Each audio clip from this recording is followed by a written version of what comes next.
This is the last lecture for the module 3. So, here we are discussing anisotropic elasticity. So, in the previous two lecture we first discussed the how to find out the number of independent constant for a general anisotropic material. Then what we did is essentially we derived the Hooke's law in a void notation from the general for the anisotropic material, and then we found out that it is a 21 independent constants out of 81. Only 21 is independent constant using major and minor symmetries. Then what we did is essentially we found out the strain energy functions for a general anisotropic material, and we point out that the strain energy function is invariant under coordinate transformation. So, since it is a scalar, so using this relation essentially we found out the monoclinic material, constitutive equation of a monoclinic material. Also we have used the initial notation for the transformation of the elastic constants to find out the transformed constants of the elastic components, elastic material constants for the monoclinic material. So, and also we have discussed the stress strain, comparing the stress strain also we can find out this elastic constant for the monoclinic material. Now, in this lecture we will basically find out the how to come up with the orthotropic material constant and what does this orthotropy means. So, essentially we will quickly go through the process in the last class we have discussed. So, strain energy function is a this function, and this is the transformation coordinate transformation rules for the this thing. So, what we did essentially for the monoclinic material, we used only x1 x2 plane or 1-2 plane is plane of symmetry. So, reflection about x3 axis gives me the coordinate rotation matrix of this form. Then using this relation we find out the strains which will change in sign, and then from that we from the general triclinic material and isotropic triclinic or anisotropic material, we have observed that these quantities, the red quantities will flip the signs. So, which will change the strain energy, and since strain energy cannot be changed, then this material constant has to be 0, so that it will not change. So, we find out finally the constitutive matrix for a monoclinic material. Now, here in the previous case we have assumed that this 1-2 plane is symmetric plane. So, in addition to that, if we assume that 2-3 plane is also plane of symmetry, that means if I just draw another plane from here which is 2-3 plane, so this plane is actually also the symmetric plane. In addition to our already the 3 1-2 plane symmetry is already there. So, if I now draw it in this form, so this is my 1-2 plane symmetry for the monoclinic material, and then again also we assume that 2-3 plane is symmetric. Then my rotation matrix can be written in this form. Then again with the similar concept we can find out the what is the stress strain, what is the strains. So, essentially we can write this strain matrix, which is essentially epsilon dash is essentially epsilon 1 1, epsilon 1 2, which will be minus epsilon 1 3 which will be minus epsilon 2 3 epsilon 2 2 epsilon 1 2 minus epsilon 1 3 epsilon 2 3 and epsilon 3 3. So, this is my strain matrix. So, once this strain matrix is known to me, then we can just simply convert it to the previous case, that is these strain matrix. So, we will convert it to the void notation. So, epsilon dash is epsilon 1, epsilon 2 dash is epsilon 2, epsilon 3 dash is epsilon 3 and so on. So, now if we do this, then we can see from here that epsilon 1 6, epsilon 2 6, epsilon 3 6, epsilon 4 5, these quantities will lead to 0 or coefficient associated to these quantities will be 0 essentially, because these quantities will change the sign. Now, to understand this, we have what we did is essentially we took the previous case, the monoclinic material, which is having one plane of symmetry, that is x1 x2 plane is symmetric.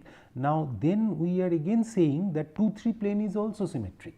So, 2 3 plane is also plane of symmetry. So, reflection about x1 is symmetric. That means x2 x3 plane is a symmetric plane. So, it has a two plane of symmetry. So, previous case we have seen what are the components of the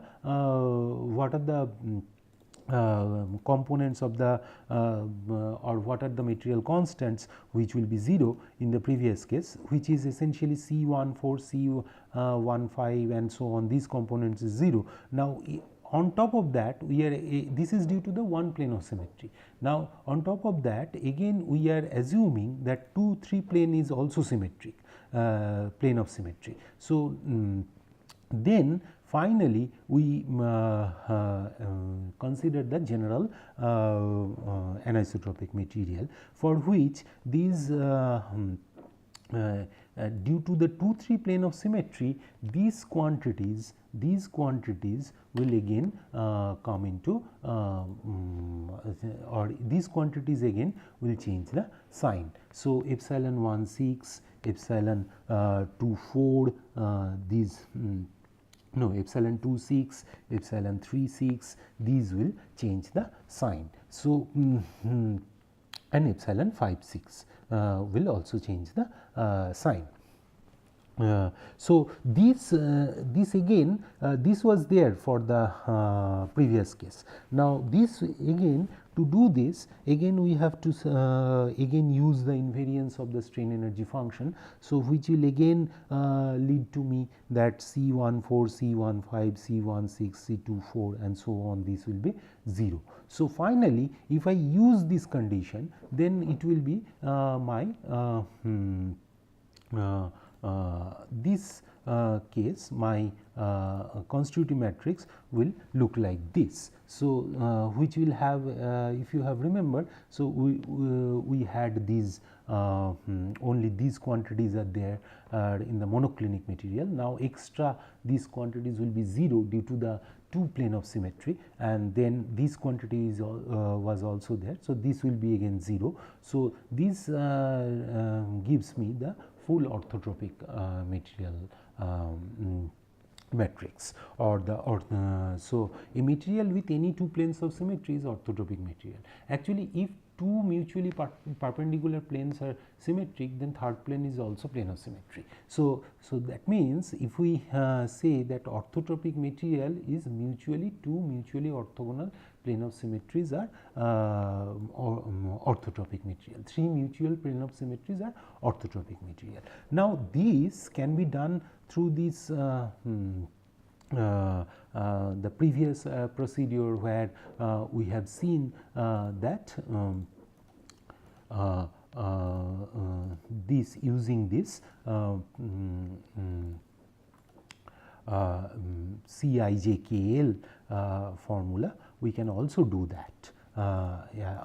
This formula, we can also use this formula to do the to find out the changes. Now, also we can use the stress transformation formulas. For instance, in the last class we have discussed that sigma transpose equals to sigma q transpose or q sigma into q, and epsilon transpose equals to q transpose epsilon q. If we compare these stress strengths, then also we can come up with the orthotropic, in case of an orthotropic material, what will be the constitutive constants. So, in case of a 3D orthotropic material, what we have seen is C matrix looks like this, or the constitutive matrix looks like this: C11, C12, C13, 0 0 0. So, C12, C22, C23, 0 0 0, and C13, C23, C33, 0 0 0, and then all zeros, C44, 0 0, then all zeros, C0, C55, 0 0 0 0 0, and then C66. Now, this is for a 3D material. Now, for a 2D material, what will be the case? Now, for a 2D material, naturally the strain components will be essentially the strain components will be like this. For 2D case, 2D orthotropic case, the strain components will be epsilon 1 1, epsilon 2 2, and 2 epsilon 1 2. So, this gives me in a void notation epsilon 1, epsilon 2, epsilon 6, right, with the previous assumption, because we have assumed that 1 2 is 1, 1 2 is 6. So, now my for a 2D constitutive matrix will come like this: C11, C12, 0, C12, C22, 0, 0, 0, C66. So, this is 2D constitutive matrix. So, finally, the stress strain relation will be your sigma 1 1, sigma 2 2, sigma 1 2 will be C11, C12, 0,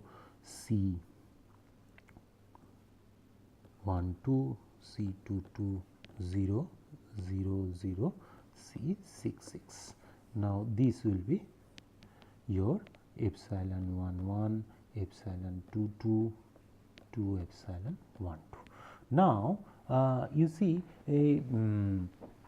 now there is another condition, that condition says that this constitutive matrix, what should be the value of these material parameters. For instance, can it be C11, can it be any value, C12 can it be any value, C13 can it be any value. So, actually what are the possible values of these constants are also very important, because for instance, all of you must have heard that Poisson's ratio, if you remember the from the strength of material or solid mechanics concept, that Poisson's ratio, the range of the Poisson's ratio is 0.5 to minus 0.1. So, this why this range is given, I think we will discuss it later, but here what we want to point out, that this matrix, the component of these matrices, this C and for 2D case, for instance, these matrices, what is the condition for which the component values, what should be the values of theseCij's, so that this matrix is representing a real anisotropic material. So, the basic condition is that this matrix has to be the positive definite matrix. So, what is positive definite matrix? So, the positive definite matrix means here is essentially all principal minors are determinant of all principal minors should be 0. So, for instance, I will explain with for this 2D case. For instance, this is the first minor C11. So, C11 has to be greater than 0, right. So, now determinant of this C11 second principal minor, that is C12, and this C12 C22, this has to be greater than 0, right. And then the third one, that is the C11 C12 and 0, C12 C22 0, and C00 C66. This has determinant of this has to be 0. So, now see, this gives us a condition on which the C11 and C22 and C13 and its interrelation, how it is related, it is these conditions gives us. For instance, C11 cannot be negative. So, it has to be greater than 0. For the second condition, what we see that C 11 into C22 minus C12 square has to be greater than 0. This imposes another restriction, right. So, this quantity has to be greater than 0. Now, similarly, this if you look carefully, that C66 into C11 C22 minus C12 square, this has to be greater than 0. So, this also, this C6 has to be greater than 0. So, this is how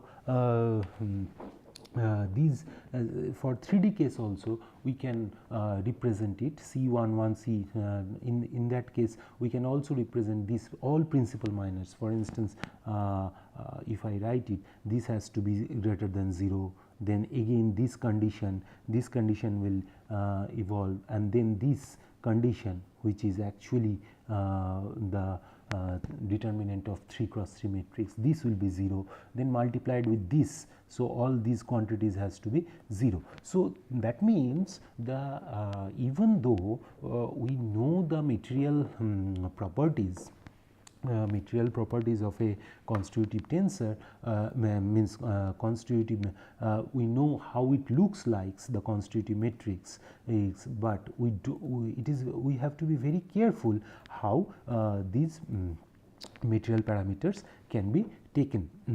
So, this is for instance, in this orthotropic case, how we cannot take this arbitrary value of the material parameters. So, we cannot take C44 is 0. So, the basic premises of this is that the strain, the constitutive matrix has to be the positive definite. Otherwise, what will happen is that the strain energy will not be positive definite, or strain energy or the strain energy cannot be greater than 0. So, this will restrict the constitutive matrix to be symmetry is coming from the major and minor symmetry, and positive definite coming from the existence of a strain energy, and which is greater than 0. So, this this actually restricts the component of the elasticity matrix. Now, again another thing I want to point out here is that suppose we were discussing about 2D material, where the 2D orthotropic material, where we will have C11, C12, 0 and C12, C22 and 0, 0, 0, C66. Right. Now, if you remember first class, we have discussed this C11 can be also represented in terms of engineering constants. For instance, if it is a 2D orthotropic material, so this is x1 and x2 component, x1 and x2 axis. So, C11 is along the modulus along x1 direction, and C12 is 1-2 direction, and then C22 in 2-2 direction. So, now this C66 is the shear direction, shear part. Now, these C11 can also be represented in terms of engineering constant. For instance, that we will discuss separately how to represent it in the engineering constants, but basically what we have seen earlier is that I am repeating it here again, that we have defined the anisotropic material or the orthotropic material here, that along one direction it is E1, along two direction it is E2, along and the Poisson's ratio is nu12 and G12 is my shear modulus. So, you see there are four independent material constant, and from this matrix also we observe that this is a 4 independent material constant, which are actually C11, C12, C22 and C66. So, these all 4 constants are equivalent to these constants. So, these constants can be represented in terms of E1, E2, E3, nu12 and G12. Again, there is another case which we will also discuss probably in subsequent lectures, that these material may be in a orthotropic in a particular direction. So, that is x1, x2 display in this direction, it is orthotropic. Now, if I rotate, this is called the material axis, but the body axis, the structural axis may not be the same as the material axis. For instance, the structural axis could be in the x2 dash x1 dash direction. X1 dash direction. So, this is my body axis or the structural axis, but my material direction is like this. For instance, this case will appear in case of a oven composites, where we will have the material axis is along this direction and the structural axis is along the different direction. So, this is my structural axis x2 x1 dash and x2 dash. This is my structural axis, but my material axis is in this direction, x1 x2. That means when I have the material property, the Young's modulus is along E1 is this E1, not in this direction. My body axis or the structural axis is along this direction, but my material axis is along this direction. So, when we solve a particular problem, we have to solve it in the body axis or in x2, x1, x2 dash or the prime direction. So, we have to convert this constitutive tensor to the again to the body axis. So, again the rotation matrix comes and so the formula that again C I J K L we can write it Q I P Q I Q J Q and Q K R Q L S C P P Q R S. So, this rotation, this if you see this rotation is along theta. So, here Q will be different. So, cos theta sin theta minus sin theta cos theta 1 for 2D case. So, this has to be properly transformed, this rotation matrix has to be properly, this constitutive matrix or the C matrix has to be transformed to the structural axis. Now, due to this transformation, it may look like So if this is a theta, this angle is theta. So this C in the prime coordinate system may not look like the same form. So C1 1 C1 2 dash C 1 3 dash C or sorry 1 6 dash C 1 2 dash C 2 2 dash C 2 6 dash and C 1 6 dash C dash 2 6 and C dash 6 6. So this is this prime coordinate system. This is in x1 x2 coordinate system it is C, but in prime coordinate system it is C dash, right. So because you have to solve the problem in the structural axis. Now this does not represent the orthotropic material, right. So and apparently it may looks like that this does not represent the orthotropic material, but it is actually orthotropic material. It is coming from the rotation of this matrix. So this matrix. So when we say it's an orthotropic material, we are talking about the material axis, we are not talking about the structural axis. This distinction has to be remembered carefully, because we may need to transform the material in the structural axis. In that case, the form of the orthotropic form may not be preserved.